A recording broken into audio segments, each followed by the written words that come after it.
Hello friends, आज अपन लोग class 8 के जिस चैप्टर के बारे में बात करने जा रहे हैं वो चैप्टर बहुत ज़्यादा इंटरेस्टिंग और मज़ेदार है। और चैप्टर का नाम द ग्रेट स्टोन फेस 1 है। और दोस्तों, मैं इस पूरे चैप्टर की जो है समरी और पार्ट 1 वो पहले ही अपलोड कर चुका हूँ, और वो भी हिंदी एक्सप्लेनेशन में। मैंने उसका लिंक आपको डिस्क्रिप्शन में दे दिया है, और आप मेरे चैनल को भी विजिट करके देख सकते हैं। इस पूरे चैप्टर का मैंने बना रखा है एक प्लेलिस्ट, आपको वो प्लेलिस्ट का लिंक आई बटन में मिल जाएगा। इसलिए भाई फिकर नॉट, आप कहीं से भी बहुत सारे रास्ते हैं उन वीडियो को देखने के। फिर देखिए, अपन लोग इस पूरे चैप्टर में the great stone face 1 part 1 Hindi explanation आप जानने वाले हो। वीडियो को एंड तक देखना, बहुत ज़्यादा इंटरेस्टिंग होने वाला है। तो आइए जरा अपन शुरू करते हैं अपना ग्रेट स्टोन फेस 1 का पार्ट 2। देखिए क्या लिखा है। The year went on and the Ernest grew to be a young man. He attracted little notice from the inhabitant of the valley. They saw nothing remarkable in his way of life the except that when the labor of the day was over, he still loved to gaze the great stone face. अब क्या रहता है कि साल पे साल बीतते जाते हैं और अर्नेस्ट अब बड़ा हो चुका रहता है, और लोगों को मतलब कि वैली के जो लोग रहते हैं उन लोग को अर्नेस्ट के लाइफ में ऐसा कुछ मज़ेदार देखने के लिए रहता नहीं है। पर उनको अर्नेस्ट के लाइफ में एक चीज़ अलग देखने को मिलता है कि जब पूरे दिन का काम खत्म होता है, अर्नेस्ट अभी भी ग्रेट स्टोन फेस को घूरना पसंद करता है। अब आगे देखिए। their idea was their idea was that this was fully but partible, because Ernest was industrious, kind and neighborly. They did not know that the great stone face had become a teacher to him, and that the sentiment which was expressed in it would be enlarge the human man's heart and fill it with deeper sympathies than other hearts. अब क्या होता है कि जो लोग हैं वो सोचते हैं कि अर्नेस्ट जो ये ग्रेट स्टोन फेस को देखते हैं ये एक तरह की मूर्खता है, और पर लोग क्या कहते हैं, लोग इस मूर्खता को माफ़ कर देते हैं, क्योंकि उन लोग को वो लोग ये कहते हैं कि जो अर्नेस्ट है वो इतना ज़्यादा दयालु है, इतना ज़्यादा हेल्पफुल है और इतना ज़्यादा काइंडली है, इसलिए वो लोग इस अर्नेस्ट की इस मूर्खता को मना कर देते हैं। और दूसरी बात यह है कि लोगों को ये पता ही नहीं चल रहा है कि जो ग्रेट स्टोन फेस है वो अर्नेस्ट का टीचर बन चुका रहता है, और यही मतलब ग्रेट स्टोन फेस को घूरने की वजह से अर्नेस्ट इतना ज़्यादा काइंड रहता है, हेल्पफुल रहता है और दयालु रहता है। फिर देखिए यहाँ पर आगे क्या लिखा रहता है। They did not know that from this would be become a better wisdom then could be learned from the book. Neither did Ernest know that thought which come to him so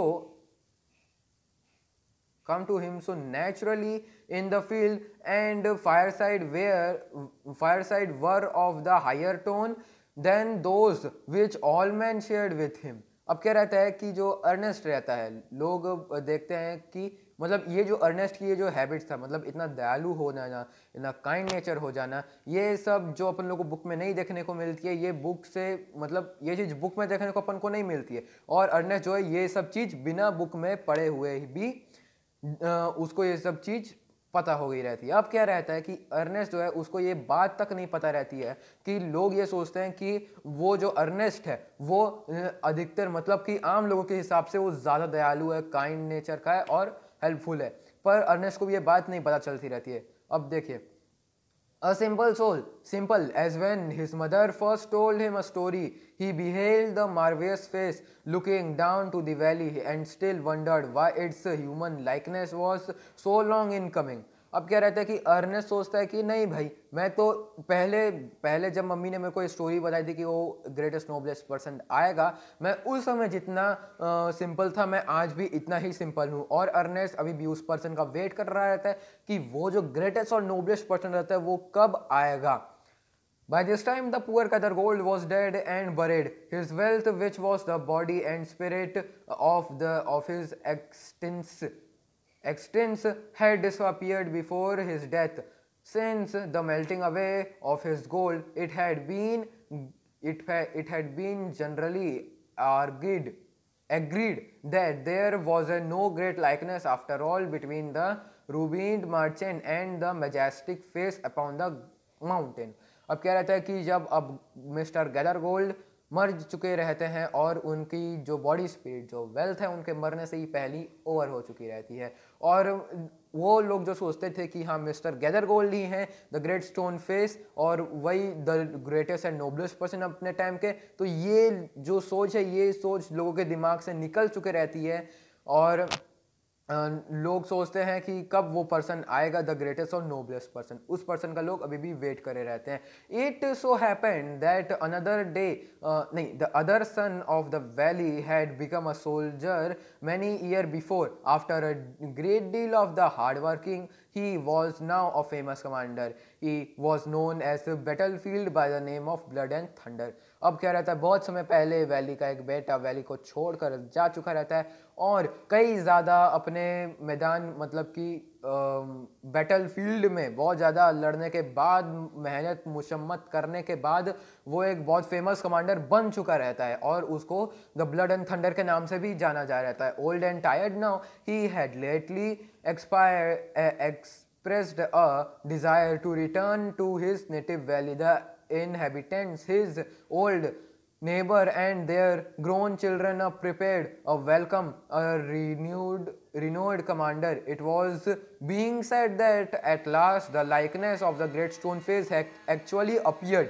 Great, therefore, was excitement there throughout the valley, and many people who had never once thought of glancing at the great stone face now spend much time in glancing at it for the sake of knowing exactly how the general blood and thunder look. अब क्या रहता है कि blood and thunder अब बूढ़े हो चुके रहते हैं, टायर्ड हो चुके रहते हैं और वो ये सोचते हैं कि भाई अब मेरे को चलना चाहिए अपने वैली की तरफ और मैं अपने जितने भी मेरी अब उम्र बची है जीने की, अब मैं वहीं पर अपनी उम्र अपने वैली में काटूंगा। अब क्या रहता है कि उनके पड़ोसी के लोग अब मतलब बच्चे बड़े हो चुके रहते हैं और जितने भी जो वैली के लोग हैं वो सब लोग अब ग्रेट ब्लड एंड थंडर के लिए एक क्या करे रहते हैं, उनके लिए एक वेलकम बनाए रहते हैं। मतलब बहुत समय बाद आए रहते हैं ना ब्लड एंड थंडर, तो उनके लिए एक वेलकम के लिए एक वो बनाते हैं वो लोग, भंडारा रखते हैं, है ना। अब देखिए वन डे वन, और एक चीज़ और रहता है कि लोग ये सोचते हैं कि अपन लोगों ने जितना टाइम ग्रेट स्टोन फेस को नहीं घूरा है, मतलब कि अपन लोग ग्रेट स्टोन फेस को जितना टाइम नहीं घूरते हैं उससे ज़्यादा टाइम अपन लोग ब्लड एंड थंडर के फेस को घूरेंगे। One day of the generals arrive, Ernest and all the other people of the valley left their work and proceed to the spot where great banquet had been prepared. Soldiers stood to the guard, flag waved, and the crowd roared. Ernest was standing too far back to see the blood and thunder's face. However, he could hear several voices. Blood and thunder अब आ चुके रहते हैं valley, लोग उनके लिए भंडारा बनाए रखते रहते हैं, अपना पूरा काम छोड़ के उनके बनाए हुए भंडारे में लोग मेहनत करते हैं। कोई खाना बना रहा है, कोई कुछ बना रहा है, कोई कुछ बना रहा है ना। तो जब ब्लड एंड थंडर आते हैं तो उनके साथ उनके गार्ड्स भी रहते हैं जो झंडा फहरा रहे होते हैं। अब लोग फिर चिल्लाने लग जाते हैं, देखो आ गया ब्लड एंड थंडर, इसका फेस एकदम एग्जैक्टली देखो द ग्रेट स्टोन फेस जैसा दिखता है ना। अब जो अर्नेस्ट रहता है, अर्नेस्ट कहाँ रहता है भाई, अर्नेस्ट जो रहता है वो अर्नेस्ट एकदम पीछे रहता है, वो ब्लड एंड थंडर का फेस नहीं देख पाया रहता है। फिलहाल उसे बहुत सारे वॉइसेस सुनाई दे रही होती हैं। फिर देखिए it's the same face exactly cried one man dancing for the Joy. अब क्या रहता है, एक पर्सन जब ये बोलता है कि अरे देखो देखो ये ब्लड एंड थंडर का फेस तो एकदम ग्रेट स्टोन फेस जैसा है, और वो यही देखकर बहुत खुश हो जाता है और नाचने लग जाता है। कमाल है भाई। आगे देखते हैं वंडरली लाइक, हाँ wonderly like it that's fact replied the another, and why not cried a third, he is the greatest man of this or any other age beyond a doubt. Ernest at last could see a general's face, and in the same glance of the side he could also see the great stone face. If there was such a likeness of the crowd proclaimed, Ernest could not recognize it. Fear not, Ernest, said his heart as the great stone face was whispering to him. Fear not, Ernest, he will come. अब क्या रहता है भाई, देखो कि दूसरा कहता है हाँ भाई तूने जो एकदम सही कहा, इसका फेस तो एकदम ग्रेट स्टोन फेस जैसा है। और फिर तीसरा भी कहता है हाँ तुम लोग ने एकदम सही कहा। तो अर्नेस्ट एकदम आखिरी में ब्लड एंड थंडर का फेस देख पाता है। उसको मतलब जो भीड़ ऐसा कहती है हाँ इसका फेस एकदम ग्रेट स्टोन फेस जैसा है, ऐसा उसको लगता नहीं है। उसको लगता है कि नहीं लोग ये क्या कह रहे हैं, लोग ये गलत कह रहे हैं। है ना। तो वो फिर से दुखी हो जाता है और अर्नेस्ट का उसको लगता है कि ग्रेट स्टोन फेस उसको कह रहा है कान में, भाई डर मत, fear not Ernest, he will come, he will definitely come.